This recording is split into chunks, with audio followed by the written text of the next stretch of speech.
Hey everyone! In this video, I'll show you how to remove viruses from your computer in just 2 simple steps.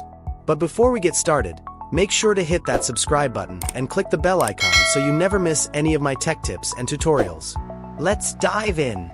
First, we're going to run disk cleanup to remove unnecessary files and free up some space.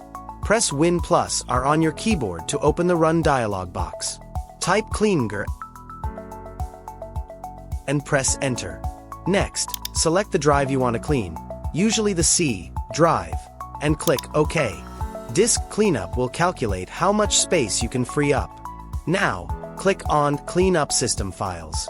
This will include system files in the cleanup process. After it recalculates, check the boxes for the types of files you want to delete, like temporary files and recycle bin.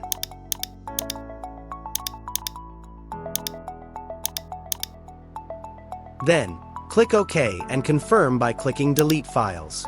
This step helps to get rid of junk files that could be slowing down your system and makes the virus removal process more efficient.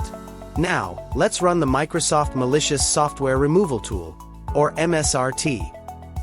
Press Win+R again to open the Run dialog box.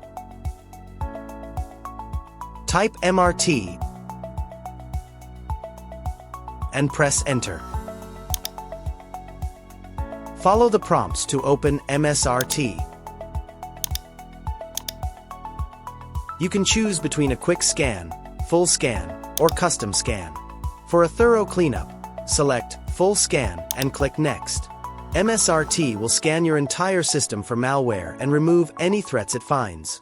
This tool is updated regularly by Microsoft to tackle the latest threats and is an essential part of keeping your system safe. And there you have it! By using Disk Cleanup and the Microsoft Malicious Software Removal Tool, you can effectively remove viruses from your computer in just 2 simple steps.